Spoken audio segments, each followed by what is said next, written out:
This is Key to the Kingdom. It was designed by Paul Bennett and featured art by Kevin Walker. It was originally published in the United States by Golden in 1990. I'm super excited to have this one on the show. I love the board art and it has some unique qualities that I think you're going to enjoy as well. So let's dive right in, starting with the awesome box art.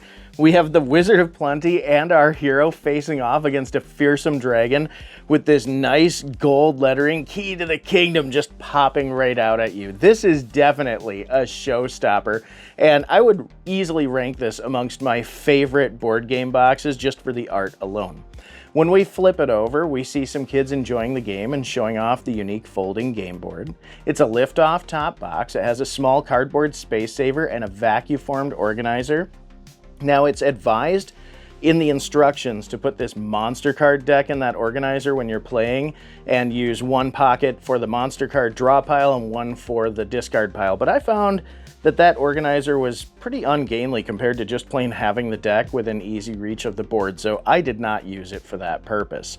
Otherwise, the quality was very nice, and everything stows very nicely in this box and quite securely.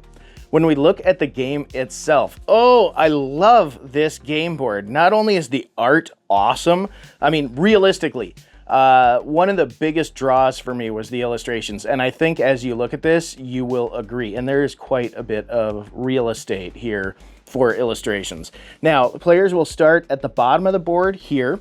1 to 6 adventurers will each be issued 8 pieces of equipment ranging from swords and shields to fire and food. They'll all get the same loadout of 8 items. As they traverse the map in search of treasure, they will encounter hazards by landing on these white arrows here, and to get past the hazard, they will need to consult this handy hazard handbook that has instructions for how you bypass any hazard that you can encounter within the kingdom. Now, sometimes you can get right past a hazard by simply rolling a certain number. Other times you need to possess certain equipment, which you either spend or use to get by and still manage to retain, depending on the combinations of equipment you have and types of encounters that you reach at these hazards. Now, the goal for players is to reach one of these key locations, like the Ice Palace or the Banshee Towers, or as the map expands, there are 4 additional locations as well to visit. Each location has a mystery treasure. At the beginning of the game, these 6 treasure cards are shuffled and placed into these envelopes. Players have no idea which treasure they're getting. The goal is to get the Key to the Kingdom, of which there's only one, and 1 additional treasure, and then get back to the start. When you start making your escape, other players can chase you down and steal your treasure. Now, they'll never actually get to see the treasure because you'll always want to try to keep that a secret. So you can look at your treasure when you find it, keep it in your little blind envelope. When other players try to steal it from you, they have to draw a blind from your pile of treasure. So if you have 2 of them, you have a 50-50 shot that they're only going to steal 1 piece of treasure and not necessarily the Key to the Kingdom. Or you could get very unlucky and get the 1 serpent card amongst the treasure cards. This requires that you visit the snake pit before you make your escape. So it kind of serves to slow you down. If you happen to get a treasure, the Key to the Kingdom, and get a serpent, you're kind of stuck making sure that you stop there before you escape. Now, this all sounds well and good, traversing this map, trying to make it to key locations and collect treasure. However, the whole time, players will also be pursued by the Demon King, who teleports around the map. You see, at its core, this game is a roll and move, so players will roll this 8-sided die. That's right, you get a little diamond-shaped 8-sided die. I thought that was neat. When you roll, not only is that the amount of spaces your hero can move, but you'll notice these little spaces with black helmets around the board that each have a number. The Demon King will teleport to the corresponding numbered space, and if he happens to land on or next to a player, that player is sent to the dungeon on the particular map that they're on. So each map will have key locations and dungeons that players can be sent to. If they're in the dungeon, they have to try to roll a 1 or an 8 to escape over the course of 3 turns, otherwise they sacrifice equipment to leave. Now, how do we expand the map? All right, so this actually says a whirlpool of fun fantasy and adventure right on the box, right? We've got these 2 whirlpools in the map. As an adventurer makes their way to the whirlpool, once they navigate to the center, it initiates the change in the map. However, any other player on that map gets 3 rolls to either navigate into the center here to join that hero or off the map to safety before the board opens up. Oh, trying to get my fingernail on there. Here we go. Oh, and reveals the whole other territory. Now, I've seen a popular video talking about the gameplay that explains that if you don't manage to get to the whirlpool or off the map to safety in 3 rolls, you get trapped and the board collapses on you.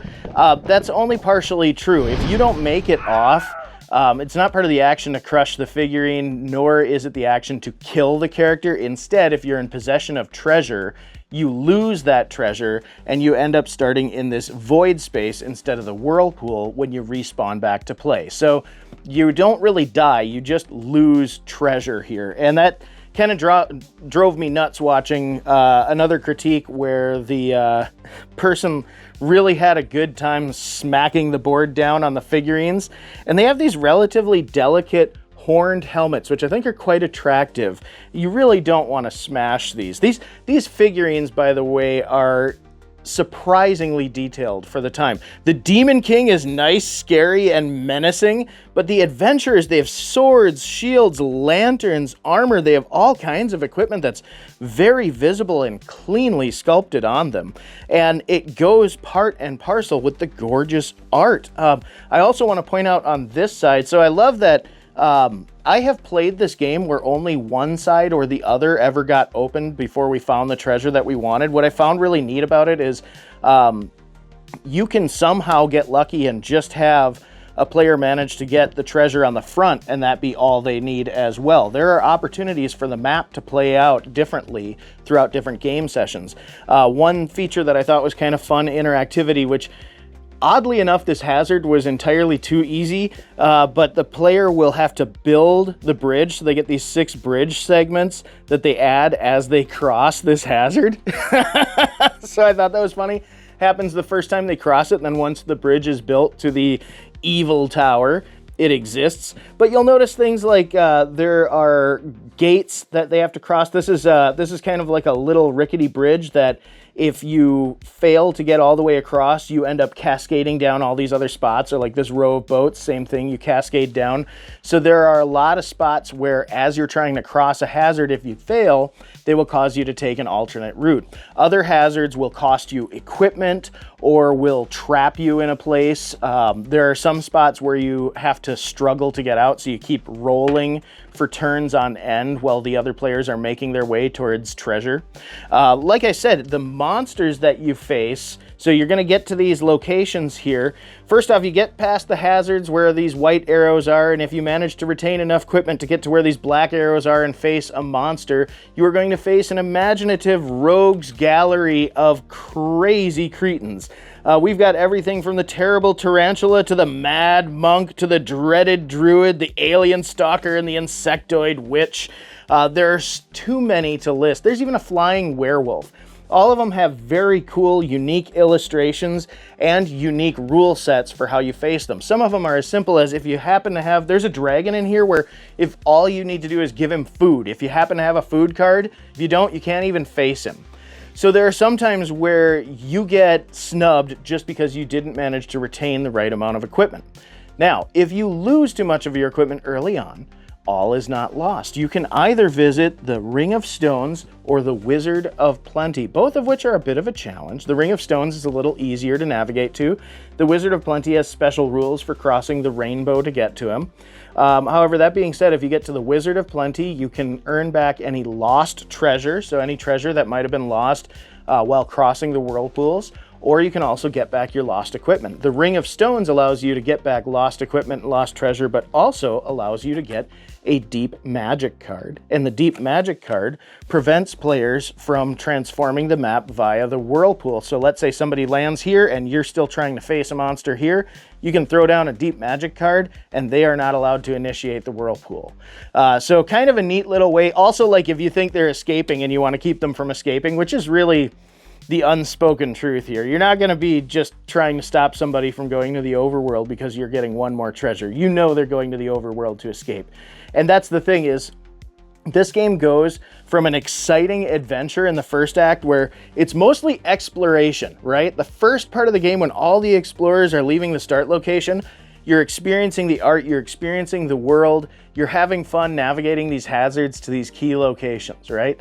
Then we get to the second act where the expanded world opens up, the hazards get to be a little bit more difficult to traverse, you start racking up more treasure, and then the third act becomes a player versus player free-for-all. Once we know that somebody has the key to the kingdom and one treasure and they're trying to make their escape, everybody turns on them. So it's kind of interesting. You have no real incentive other than to turn on each other, other than you're racing to collect treasure in the first two portions of the game, the overworld and when you first get to the second realm. But once you know that somebody has that treasure and they're trying to escape, it's on. And I mean, there's no trying to play passive or anything. This isn't a teamwork game, so 100% you're chasing after them. Now, you might be wondering, how do I steal the treasure if I think they have it? If you land on the same space as them, you can take one treasure at random. So even when you're chasing them down, it's still up to the luck of the roll here. So you're still risking it for the biscuit the whole way back to start. And that's the thing, is your odds are so much worse if you're playing with a full table. If you've got all 6 people and now you have 5 people pursuing you on your escape, it's a lot more difficult than when you're only playing a 2-player game. And I will say, the game's balance does shift quite a bit when you're playing. It feels more chaotic when you have more people, but definitely more fun. When you play a 2-player game, yeah, you can do it, but it really boils down to there's so much space on the board for 2 players that you don't feel the need to compete too much when you're looking for the treasure until you know somebody else has it, and then you're just kamikazeing right at them. So it's I love how this game gets 0 to hyper aggressive like right away. It flips like a switch. It flips just like the Realm does. But I do love this expanding game board. I keep, every time I open this up, I see something new, or I just appreciate more detail that I didn't before. This is really the standout for the game. And I know that there was a modern edition made not long ago by Restoration Games. I haven't gotten a copy yet. When I do, I will definitely do a comparison.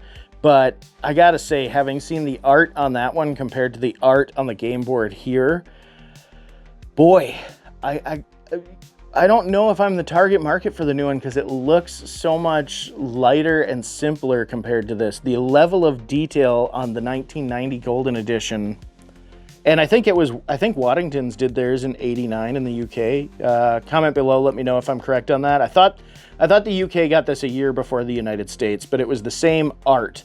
As far as I know, there's no difference really between the games. I think the box art is different, but I think the actual game is pretty much the same. And, you know, this is not a real strategy-heavy game. It is a roll and move. It's a little more than Candyland. You have almost no control over the strategy. You're just telling your character where to go. So don't play this expecting that it's going to be a primer for getting anybody into, like, Dungeons or Dragons. Go for HeroQuest if you want something like that. This is, I would say, as much a board game as it is an extremely light, enjoyable literary experience in the vein of a very light graphic novel. If you are playing with some friends and you want to experience the fun art and read off the hazards, like, that's the thing, is it's kind of ungainly to land on an arrow and then go, okay, so I have to go, so we're at the ice caves here, so stop at the white dagger, immediately roll the die. Did you roll a 5, 6, 7, or 8? Cross to the opposite white dagger. Did you roll a 1, 2, 3, or 4? You're frozen in the caves. Immediately try to escape by using your equipment. Well, then you go to the list of equipment that you need. Do you have fire? Lose it, melt the ice, and move to the either white dagger. Do you have an axe? Roll the dice once. If you roll an odd number, escape. If you roll an even number, lose your axe.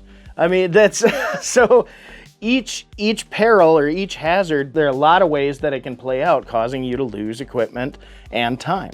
Now, before I get too carried away, I also want to point out that the Handy Hazard Handbook and the Rule Book have actually stood up pretty well against the test of time. Both are made of sealed glossy paper. They are printed full color, but not full bleed. They've got decent margins here, but they're saddle stitched with staples, and they've held together quite nicely. And you have to use this Hazard Handbook quite extensively to play the game. So obviously it's gotten quite a bit of mileage and held up beautifully. So I hope it continues to do so and have reason to believe that it will. The monsters, there's so many different ways that you can fight them, but realistically speaking, it almost all comes down to a dice roll or possessing the right equipment. But that's not the point. The real point of the monsters is just how, like the cantankerous gnome. I just cut the deck and I find one that brings a smile to my face. They're also imaginative, unique, and beautifully illustrated. This is a game for somebody who appreciates art. The gameplay style is very, very light and really for somebody who more or less wants to experience an adventure with their friends that culminates in an exciting player versus player race at the end. Because that's really what it is I think it does balance the attention span pretty well for a casual audience. If you're just chilling with your friends, you can play through this game, you can have some table talk without getting lost. Usually by the time you've gotten to the PvP portion of this game, everything's been seen and people are antsy for the game to get a little action to it. And the chase to the end always just gets everybody pumping so that there's nice energy right when somebody makes it to the finish line. And that's important. You know what I mean? The game kind of flows. Like I said, it's got a first act where everybody's warming up and exploring the overworld, a second act when the world expands, and a third act when they all turn on each other. And it's so much fun. That was a piece falling here. Okay, I don't know if you heard that. That kind of freaked me out just a bit. But there are these cardboard punch-outs that I had left in the box. This is from when these were originally assembled, and I had it sitting here. It took me a second to figure out what that noise was that I heard from the box. I don't know if my microphone picked it up. But I'm sitting here talking to you, and that little disc falls. That caught me a little bit off guard. This game is a hoot. If you get a chance to play Key to the Kingdom, the original 1989-90 edition, whether you're going Waddington's or Golden, I know there were some other publishers in there. This is really an art aficionado's game, first and foremost. This is such a fun party fantasy game. It's suitable for a wide range of audiences. It's a very casual experience, you know what I mean? There's not too much depth to it. You don't get wrapped up in the game. And like I said, it does a good job of giving you a smooth introduction, a nice middle act, and on the back end, it gives you a fun, wacky race where players are just at each other's throats, and it adds so much excitement by the time you reach the finish line. It makes the whole experience worth it. So I hope you enjoyed this. If you love doing these reviews with me, I love doing them with you. Please hit the like and subscribe button so we can review more awesome games together. Thanks a lot for joining me. We'll see you next time. This is Motormouth by Tiger. This was produced in 1990 and it is every bit a time capsule of that era. So this gentleman that you see here pictured on the board, his name is John Moshida, and he once held the world record for fastest talker at over 500 words per minute. Now he leveraged this into quite a healthy career and became somewhat of a pop culture icon at the time. He was featured in a lot of commercials, such as you'll see this little TV screen in the corner where he's holding his phone up to his ear. That's aping a FedEx commercial that he was famous for, and it was so famous they noted it on the game box art. He also did commercials for Minute Rice and even Galoob's Micro Machines, which I fondly remember those commercials. So let's hop into this awesome little party game, starting with the game box. Now, like I mentioned, you can see that they're making sure that you have the little as seen on TV blurb there, but I love how loud and eye-catching this is. This totally looks like a 90s game, and John's got that big smile right up front. When we flip it over, we see a picture of the game board and the accoutrements that come with it, such as the timer and a description of the game itself. It's a lift-off top box. It does come with a sort of cardboard organizer. It does a good job of keeping the game cards in place, but it does a terrible job at keeping the timer in place because the depth of the cardboard is off from the thickness of the timer. So it does still tend to slide around in the box. However, it is nice for, like I said, keeping the cards in place. Now, this game is for up to 6 players. So you have colored pawns here, red, yellow, green, blue, black, and white, and one 6-sided die here marked with pips. Of course, this is ranged 1 through 6 as well. So it's a traditional D6. You're also going to get a stack of these game cards here that have the Motormouth logo on one side and a number of little tongue twisters printed on the other. The game includes a set of rubber lips that are not at all off-putting. These are the most, compared to everything else in the game, it's kind of funny. The rubber lips look somehow out of place. You get this neat little timer, which is every bit a Tiger piece. Tiger was known for pretty hardy toys and chunky handheld electronic games in that era. So this mechanism fits right in with their wheelhouse. Now, this is kind of interesting. There is a minimum time that you can set of 15 seconds, and the maximum, I think, is like 60. And it felt a little weird getting this set up the first time because it kind of forces a ding when you're winding it up. But once you get used to how to set it and that you can set it mid-range, it makes sense. Now what happens is, as a mechanic of the game, players will draw a card and they'll hit this on button and try to read the card as fast as they can, and when they're complete, they will hit the off button. So, looking at the game board itself, we have Mr. Machida front and center, big smile, big red bow tie. I love all the pictures of him around the board making wacky facial expressions. It kind of reminds me of Jim Varney, the guy who played Ernest P. Worrell. He was known for having a bunch of merchandise with a bunch of different expressions, t-shirts, calendars. So this sort of seems like a riff on that a little bit to me. The board is a semicircle. You get almost all the way around. So you go from one side to the other of his bow tie here. And there are 3 types of spaces. There's the talk or pass, the talk, and the motor mouth space. So as players work their way around the board, they'll roll the die, they'll move that number of spaces, and they will land, for instance, on a talk or pass space. If they land on a talk space, they must draw a card. Now, when they draw the card, they have to activate the timer at the same time and read the card as quickly as they can. So, for instance, Pretty Pearl pets Petty Pete's Python. Pretty Pearl pets Petty Pete's Python. Pretty Pearl pets Petty Pete's Python. Since I succeeded, I get to stay in place. But if I were to fail, I'd have to roll the die and move back the number of spaces that the die indicated. Now, if I land on a talk or pass, I can choose to take the challenge to read the card, or I play a game of chicken with one of the other players and I can pass the reading on to somebody else. Now, if they succeed, I have to move backward, but if they fail, they have to move backward. So talk and talk or pass work as sort of a chance to advance yourself or aggressively try to hold somebody back. So it's a kind of interesting power balance as you make your way around the board. Now, when you land on a motor mouth space, that's when the real chaos on the game board begins and the rubber lips come in. So this works like a hot potato. I will have the rubber lips set here. I'll set the timer to maximum and we'll start it, and I will read off my tongue twister as fast as possible. When I'm done, I pass the lips to the next player without deactivating the timer. They will then also read, and when they're done, pass it to the next player. When the timer runs out, whoever's holding the lips loses. So you don't want to get knocked back on a motor mouth round, especially when it's the last space on the board. Everybody has to survive at the very least one motor mouth to win the game. So the objective, of course, is to get all the way around the board, and you're strategically deciding whether or not you can read a tongue twister fast enough. I will say also, this timer being so loud,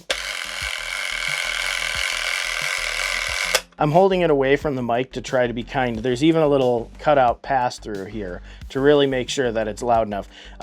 This thing really does unnerve you, and there are some interesting tactics that you can employ in the game as well. Before we get too much into it, I want to hop into the rules real quick. You get A nice little fold over. Like I said, the rules are so simple. It's just in black and white. I would have liked to see color, but I'm not bothered by it being black and white because you don't need very much. Like I said, you have 3 different types of spaces, and all you have to do is navigate around the board. The game's not overly complicated, so the rules don't require a whole lot of print real estate here. So this set of rules might not be eye-catching, but will certainly last the test of time so long as it's not lost. Now, that being said, this is a wild party game. You can get by without having to be a fast talker. Actually, we discovered, and it is suggested in the rules, that you can sandbag a little bit. You can purposely read slower to chew up time on the timer when you're in a motor mouth round. So when you're playing head-to-head against other players, you can play a little bit of chicken with the timer if you have the gumption to, which I thought was a neat strategy and actually helped me advance a couple times. Of course, it also made Mrs. Old Crappy Couch a little bit salty with me, so I had to very judiciously use that tactic, because when you do, you're also announcing to everybody at the table that you're being a jerk. So prepare yourself, they're all coming after you. But if you like to have a loud, boisterous time with your friends, this is a hoot. This is a hoot. There's not a ton of strategy here. This is all, I would say this is all a skill game there that you can strategically choose to do the talk or pass move on somebody. But other than that, this is all whether you're playing chicken with the clock or a fast talker, or maybe a little bit of both. Now, I thought that the tongue twisters overall, they were very interesting, but it really depended on what you got as far as complexity. Some of them were really simple and some of them were really complex. So that was the other thing, is sometimes you have a few seconds left and you think you're going to pull a real light card and you get a freaking paragraph. Also, some of them, there's nothing in here that's adult content, but there were a few of them that gave me a little bit of a blush at the table. I was having a good laugh. So this is good enough where it's not going to be inappropriate to play with kids, but it's going to be snarky enough that adults are going to have a good time. You don't get penalized for stuttering or anything like that. This is just all in good fun. And I got to say, I really think that we need more games like this, because I think that board games are a great social affair and not all of them have to be quiet, strategic things. Sometimes it's fun to have, like, this is the centerpiece to a great challenge that's a blast to play, especially if you have a few cocktails making their way around the table too. It can get pretty rowdy. So I highly recommend, this isn't even a particularly rare or valuable game. So if you can get yourself a copy, I highly recommend try out Motormouth, especially if you're nostalgic for some of these early 90s games. This is such a time capsule. Even with as simple a art as it is, it's unmistakably from 1990. And I mean, just the personality of the game is great. I like the rhymes are just the right amount of difficulty and a good mixture of super easy and relatively challenging without ever... There were a couple times where I flipped it over, and the only reason I went, was I knew I had like 5 seconds left. So there's nothing worse than that sinking feeling. But other than that, great game, lots of fun, wonderful collector's item, wonderful nostalgia trip. So thanks again for joining me today. I'm glad we got to go through another little trip down memory lane, and I can't wait to take another one with you. We'll see you next time.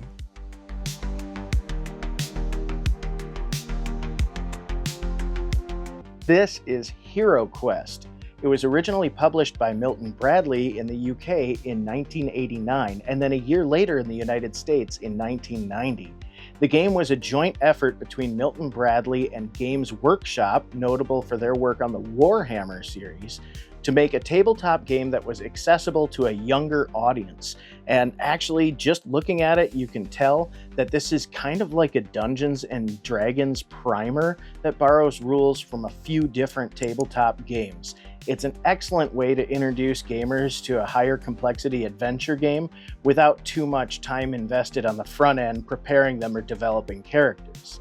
Today, I have a 1990 Milton Bradley edition of HeroQuest, and I'd like to compare it to this 2021 Avalon Hill Hasbro edition of HeroQuest. Let's see what's changed and what stayed the same over the course of over 30 years. Let's have a look at the game box, starting with the 1990 edition from Milton Bradley. Now, this is a stunning game box. It's, first off, the footprint is huge. So right away, just from the sheer scale, it's eye-catching, but the art looks like it's straight out of a Dino De Laurentiis flick. I mean, the Barbarian looks like he could be Conan. I mean, it's great, and I love all of the dynamic action depicted. This sells me on the game right out of the gate. When we flip it over, we have your standard fare for board games, a couple kids sitting around enjoying it with a closer image of the board itself so you can see what you're in for, as well as some close-ups of the game components themselves and a brief description of what's inside. Now, this is a lift-off top box, and one thing that I really like is no space is wasted. You have a lot of information printed on the underside of the lid, as well as the insert that serves as the shop. So we're not going to get too far into the rules on this game, but these are all necessary for the gameplay. There's also an organizer where you can keep your furniture on one side and the figurines can fit underneath the cardboard insert for the shop.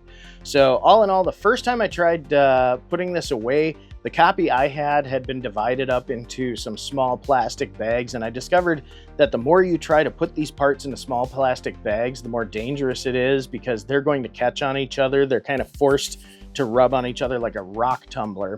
And the other thing is once you have all these components in smaller bags, it's hard to get them to flatten out. So I discovered that just sorting the parts loosely inside the box allowed them some space so that they weren't going to crush against each other, while at the same time, it wasn't like they were going to tumble around and get smashed as easily as in a bag. Surprisingly, I thought the bag would protect them, but it did not. So I was a little nervous about the Lego sound, but honestly, I feel better about, I'm not like shaking this box around, and I feel better about the pieces being able to move than being stuck and crunched. So that being said, there are some delicate pieces in here that I wish we had a better storage solution for, but you know, it's still ample room for the game and a serviceable game box. Now, let's have a look at the 2021 Hasbro and Avalon Hill edition of HeroQuest. Right away, we can see that there is a change to the art. It looks less vivid and more cartoony, though the colors are brighter and more saturated, and I'm not going to complain. This looks very inviting. I like that the design is an homage to the original box.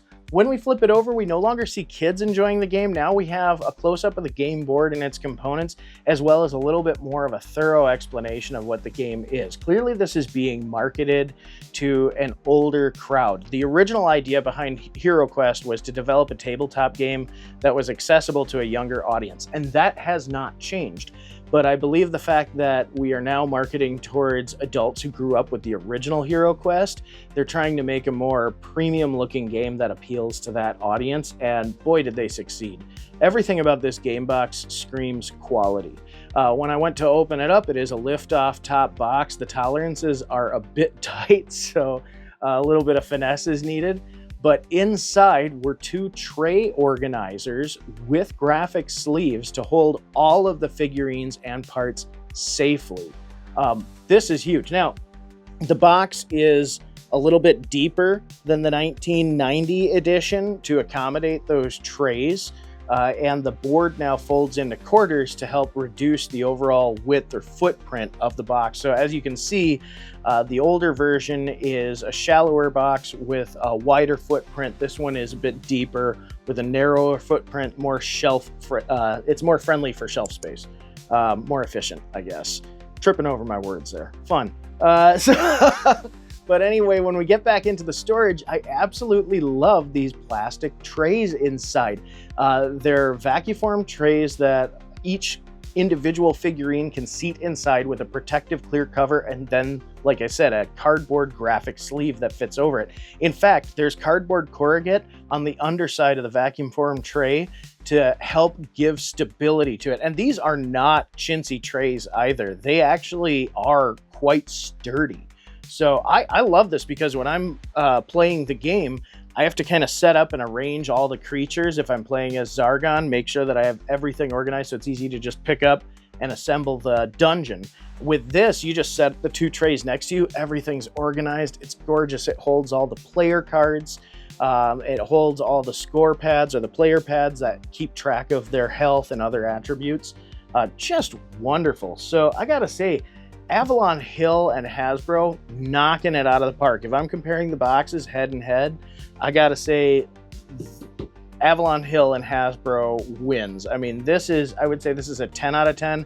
This is maybe a 7 out of 10. This is ample room to store everything, but honestly, they could have done better given how fragile the figurines can be, and the fact that even with that space under the cardboard insert, when you're putting things away, you have to kind of work everything flat. That's why having everything bagged individually was a little rough, and even putting things like all the figurines into one bag together, like I said, it just forced them in on each other. It was best to leave them loose. So as long as you're handling this game gently, that's not going to damage anything.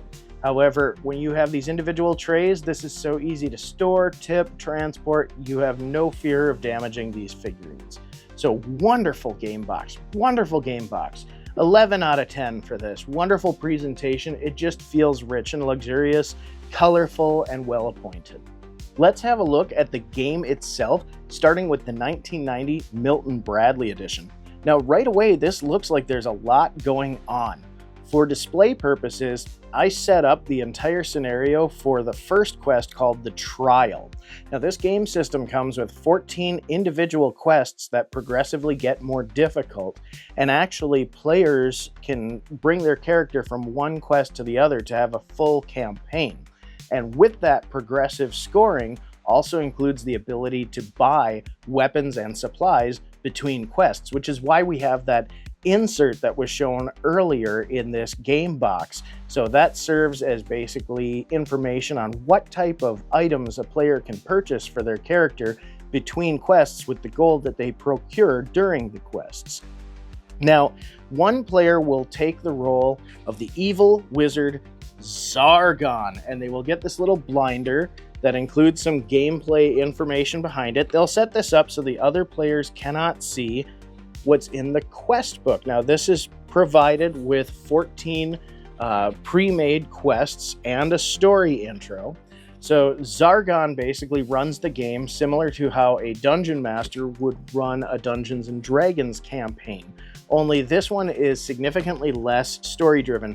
There is plenty of story, but everything's pre-made, and it's not as substantial as something as in-depth as Dungeons and Dragons. Now, you can build on this as much as you want, and in fact, the quest book includes blank map information so players can develop their own quests. So what's nice is the game is set up to appeal to about like a 12-year-old, like a 10, 12-year-old, while at the same time giving you the freedom to build on that. So you can really go hard with HeroQuest if you want. And this contains 14 pre-made quests, but Milton Bradley also produced a number of expansion packs. Maybe we'll take a look at some of those later, but the expansion packs include a whole host of other pre-made storylines, entire campaigns per expansion pack, some including figurines. In fact, they also had made a book that had stickers and maps to help you better create your own quests. That was really neat that the game allowed for so much creativity at the time as well.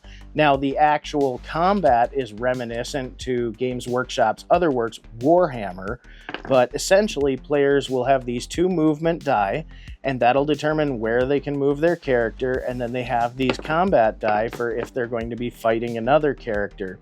The combat die have a skull, a shield, and a creature shield for throwing attacks or throwing saving rolls. Now, how the game works is most of these items will actually not be on the board when the players start. Generally, they'll just start in a room with this little staircase and a couple doorways, or a doorway, depending on what the scenario calls for. As players progress around the map, Zargon will reveal the map. So what's neat is they'll come up and see a door is here, and if they say open the door, then Zargon will assemble the creatures and items that are in that room. Players can then fight with the creatures in the room, search the room for treasure, search for secret entryways or traps, and move on through. So each scenario will have different winning and losing parameters. Like there's one where you need to rescue a knight who's been captured and interrogated. This one, the original, that's called The Trial, you're defeating a gargoyle. Most of these dungeons begin and end with the stairway. You leave the stairway room, you accomplish your goal, and then the goal is to make it back to the stairway to conclude the quest. So if a player has to flee to keep their character alive, Zargon wins. So you can actually play part of the quest, leave, and then have to go try it again. It's kind of neat that way. It's forgiving enough that players can start, and I've only run into a scenario once or twice playing through this that anybody really wanted to try to flee to save their character, because the other nice thing is, since the characters are pre-made, it's not until you're really late in the campaign that you would be that concerned about saving one. There's not a huge level progression system or anything. Most of that's handled by spending gold that you procure in the game on items that will help your character be able to attack differently, or items that will add to your defense. Now, the other neat thing is this game includes some cards that are used for the gameplay. So in this one, there's chaos magic spells. That's what Zargon can use in certain scenarios, or basically some of Zargon's creatures can use against the players. There are artifact cards for artifacts that players might find throughout the game, treasure cards for treasure, creature cards that explain what creatures lurk in the darkness, so players are prepared to fight with those creatures.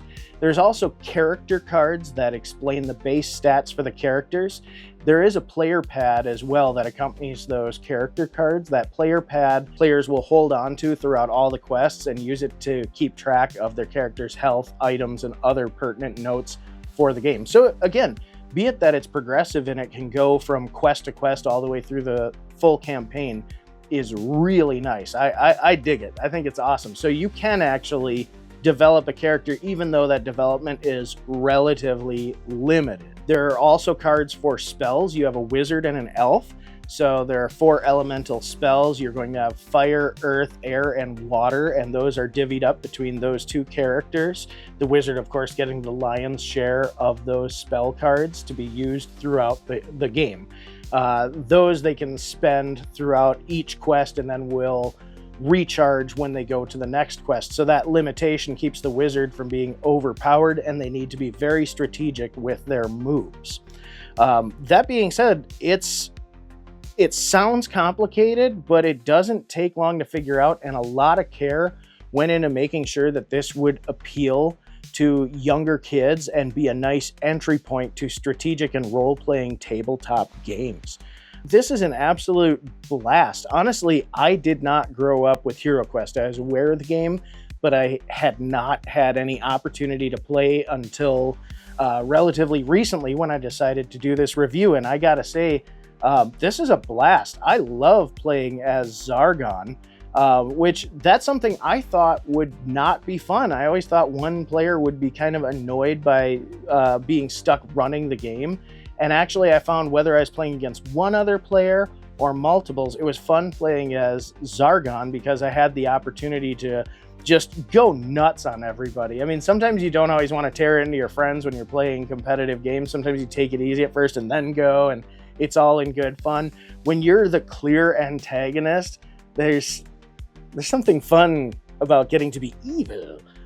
So that was something that I enjoyed. I also found that Mrs. Old Crappy Couch, who doesn't normally get into these huge role-playing games that are too deep, absolutely bit into this. So it was really fun getting a chance to introduce somebody to a game that they absolutely adored after playing. So this is one that's going to have a permanent place on my game shelf.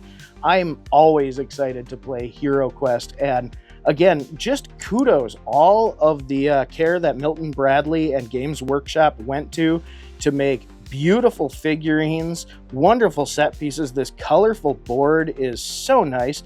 Now, these set pieces, these little bits of furniture, are assembled from plastic and cardboard. So the cardboard punches out, folds into place, and sticks in the plastic. So you get these nice bookshelves or fireplaces and tables. They look very nice. The characters are highly detailed, albeit that it was limited to that era. So what we're used to seeing now in production of these figurines is different than what we were seeing in the late 80s, early 90s. However, that being said, these are still great. These would be excellent to paint. In fact, their level of simplicity is great for a novice painter to hop right in. I have a buddy who's really into tabletop games that's been encouraging me to go after painting these, and I think I might, because I've seen some of these premium HeroQuest sets before with painted figurines, and if you think these sculpts look amazing now, when you even just detail wash them, they're so nice. Now, some of the items like the door frames, which this is just a cardboard insert that goes into this plastic base, it's functional, but in storage, these have gotten beaten up. So, and the bases are really chunky and heavy. So for instance, these doors go between two squares that player pieces can move between.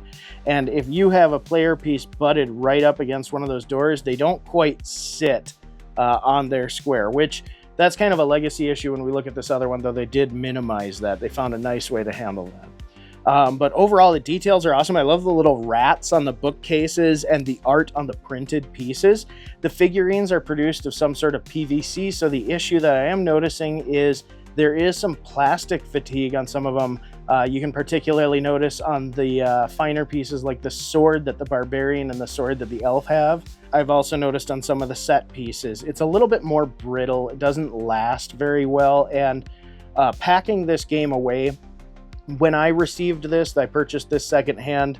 All the pieces were in bags and then in the box, but the problem was the amount of pieces in the bags made the bags kind of too thick to fit in here, so they were crunched down a bit.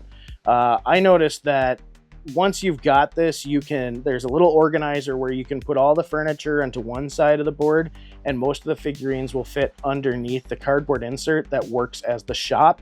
And as long as this box is gently handled, these figurines are not going to smack into each other enough to really do a lot of damage. If I were to paint them, I would definitely be getting a better storage solution, but for the time, this was more than adequate, and the pieces are sturdy enough. Again, they're small, finer pieces like those swords, but that's really about it. Almost all the other characters are really thick and chunky. Now, I want to point out, since Games Workshop worked on this one, Zargon wields the power of chaos magic, and you will notice there are some characters called Chaos Warriors, and there's also the Femur, and these are characters that are actually prevalent in Games Workshop's other work, which is Warhammer. So when we move on to the new series, that's a difference that you're going to see when we move over to the 2021 edition from Avalon Hill. But before we're done, I want to point out that all of the game type cards in this were really nicely printed and came on a nice thick cardstock, so they were nice and snappy. The cardboard pieces that served as punch outs, like for instance, there are these little tokens here that serve to both signify where solid walls are, or like this one on the reverse side, it's a damage token. So for creatures with multiple damage points, you use these to track them. Others will have things like secret passageways or traps printed on them, but these little cardboard components were very high quality, very thick, and as you can see, you know, we're 30 years on and this stuff has held up beautifully. So the original HeroQuest from Milton Bradley was surprisingly well made, and I found that one of the biggest issues in tracking down a copy was mostly from missing components, not necessarily broken components. Another thing I want to touch on is I really love the dice. I like wooden dice, and these little wooden dice have all rounded corners. I love the red movement dice have gold paint in the pips, which I love it. It just looks rich. It looks neat. The combat dice, it's so dramatic when they have rounded corners when you're rolling them, and because they're small, they fit in your hand quite nicely. So I like the wooden dice. Now, let's have a look at the game and components for the 2021 Avalon Hill edition from Hasbro. Now, I'm going to go to the dice here real quick, since that was what most recently I was looking at. I want to point out they did a really good job with these, even though they're a little bit bigger. Like they're not bigger in regards to what other dice are. In fact, these are smaller. These are kind of diminutive here, but for some reason I just like them. But these, all of the logos, the skulls, the shields, these are painted on, and there's a little bit of recess on here, but very minimal stamping. These have a hardy stamp and nice sharp corners, big chunky weighty dice. These work beautifully. However, they don't go all over the table. And the thing is, that's a good thing. Like I like the drama of throwing these, but as you can see, they roll quite a bit more when I'm throwing these little rounded wood dice, as opposed to these big chunky guys here. You'll notice the chunky guys just land on their side quite nicely and don't scatter too much. I mean, it's the smoothness of the board here, but the art on them is really nice and bold and still looks very much like the original art on the dice. The movement dice are just regular white pips on red plastic as opposed to the gold pips. So not a huge difference. I mean, functionally, they're both perfect for what they do. It's just a style preference. When we get into the real cool stuff, you can obviously see that the board is larger. And not only is it larger, but it's extremely well detailed. That's not to say that the board in the 1990 edition is not highly detailed, but when you compare the two, you can see that the board in the 1990 edition has a bit more of a cartoony aesthetic, which I think is funny because that falls more in line with the cover art of the Avalon Hill one, where this looks a little bit more cartoony than the 1990 edition. However, the game board is definitely a little bit more rounded, a little bit more bright and cell shady looking, whereas we get into this one, and though there are bright colors to denote the rooms and solid lines, and they follow that color of the initial one, that color theme, what we have is infinitely more detail on the cracks. The print quality is excellent, but you see all the cracks and greebling around here, all the detail, the bones, the stones, all of the stress lines and breaks. It's just lovely. So they did a really good job recreating this board. You'll also notice the HeroQuest logo has been relocated from the bottom of the board to the side. Realistically, when you're looking at the quest book, you're just going to have to look at the room shapes to orient yourself, because they do advise like what side Zargon should sit on, but it doesn't really matter too much as long as you can keep up with the orientation of the board. The environmental pieces, the player pieces and the environmental pieces, the sculpts are amazing. The detail that they put into this is so awesome. I mean, this is, like I said before, the 1990 edition is rife for somebody who wants to cut their teeth on painting figurines. I would actually, I'm not much for painting figurines. I'm just kind of getting into the sport here. I would be very intimidated if this was my first way out, because these are so highly detailed. I wouldn't want to screw them up, but these are excellent. I would love to get some detail work done on these figurines.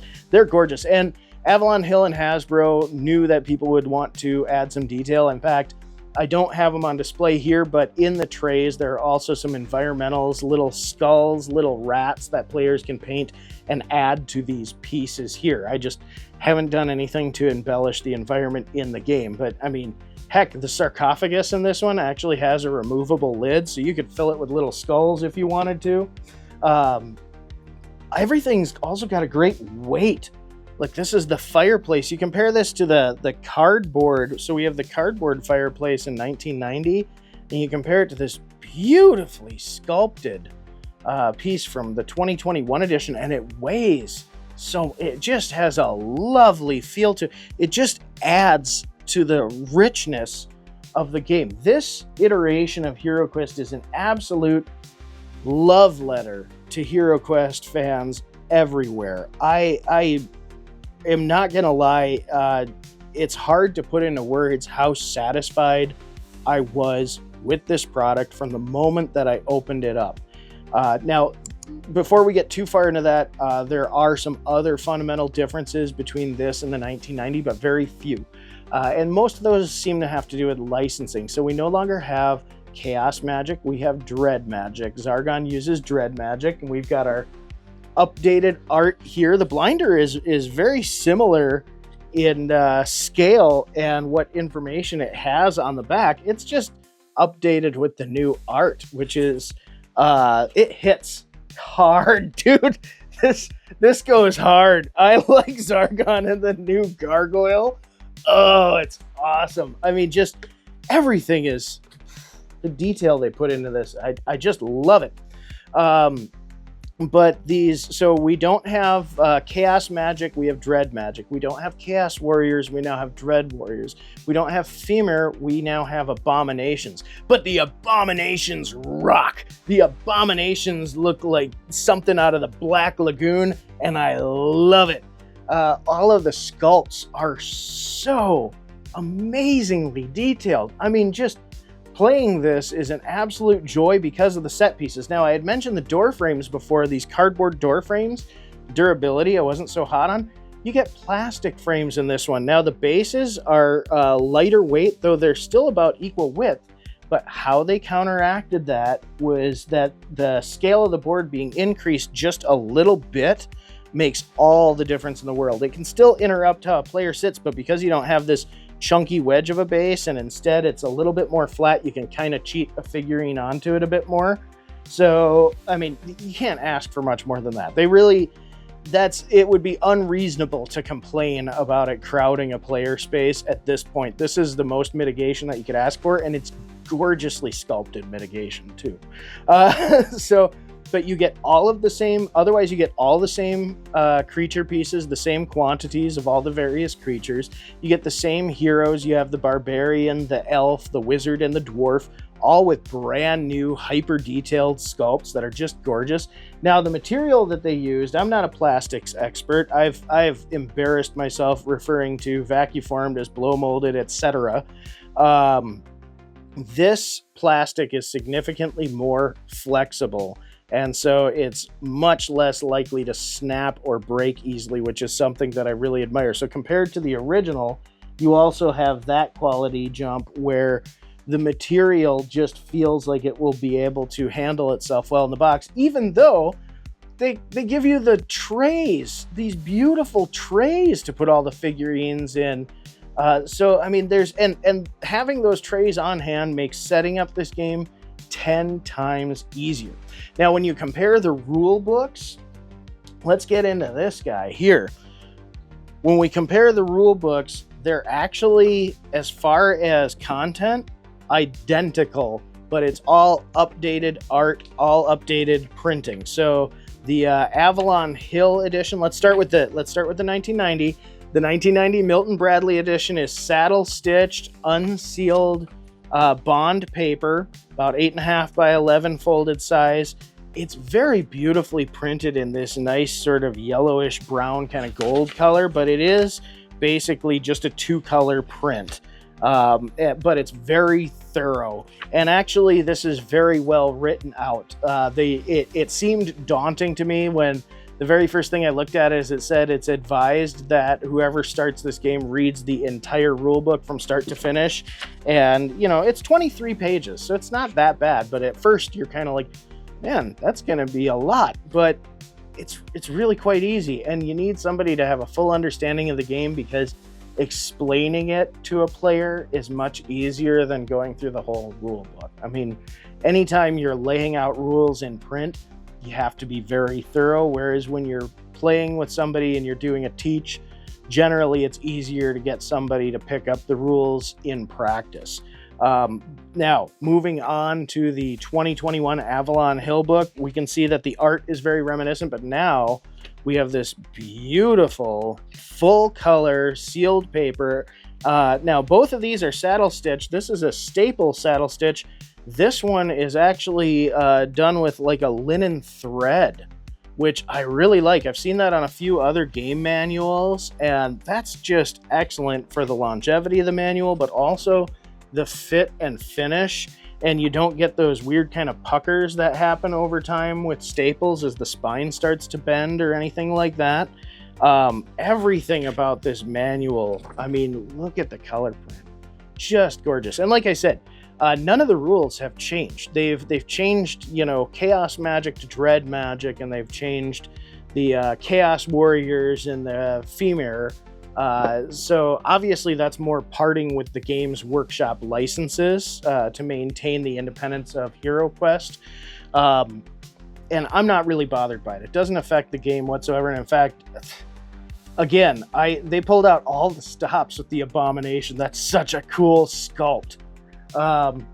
Also, necessary thing is the quest books, which I want to point out, similar to the rule books, The quest book is also largely the same, though now in a beautiful full color print, sealed glossy paper. So very, very excellent quality. If we're going to compare these and get into whether it's worth tracking down a vintage copy from the late 80s or early 90s, or to go out and get a 2021 edition from Avalon Hill, I am wholeheartedly going to advise you get the modern edition. I've gotten so used to modern games in many ways being a lateral move in quality or a downgrade, and very few times have I seen modern games really be an upgrade.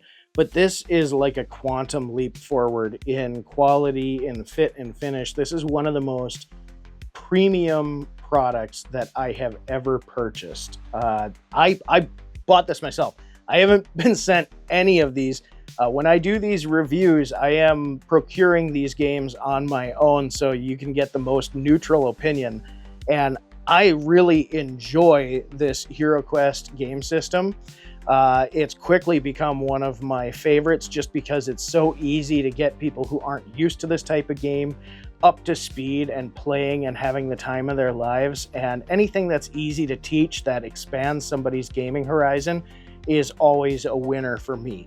Like I said, I'm really glad to get to see these side by side, and if you have a real nostalgic draw to the original HeroQuest, by all means, go out and get it. What's funny is it's, again, like I said, the rule book has not changed. You have some creature names that have changed and some magic effects that have changed in name, but everything else will your experience will translate between these two beautifully. But I cannot tell you why you would want to go get the vintage one over the Avalon Hill version. Every bit of this game is an upgrade.